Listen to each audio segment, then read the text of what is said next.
आपलं तेल तापलंय, तेलामध्ये जिरा, त्यामध्ये लसूण टाकूया। लसूण मी इथे ठेचून घेतलाय।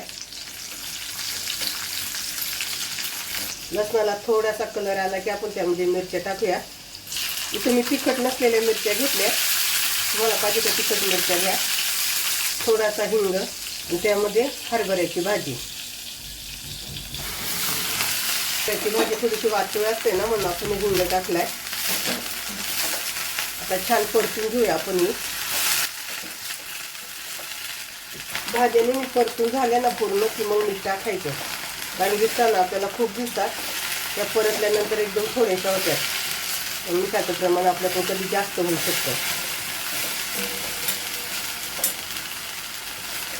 हरभऱ्याची भाजी वर्षातून एकदाच मिळते, हिवाळ्याच्या सीझनमध्ये।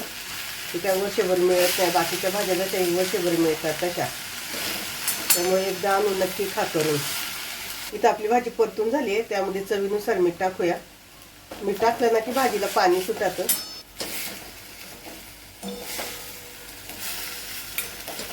भाजीवरती झाकण नाही ठेवायचं, झाकण न ठेवताच भाज्या शिजवून घ्यायच्या। झाकण ठेवलं ना की भाज्या सडल्यासारख्या होतात। इथं भाजी आपली परतून झाली। आता यामध्ये आपण शेंगदाण्याचा कूट टाकूया।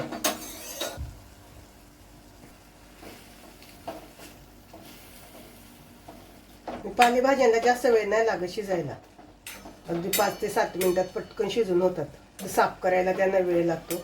हरभऱ्याच्या पाल्याची सुकी भाजी, ओली भाजी, 2 प्रकारच्या भाज्या करता येतात। इथे आपली हरभऱ्याची भाजी तयार आहे। आपण गॅस बंद करू।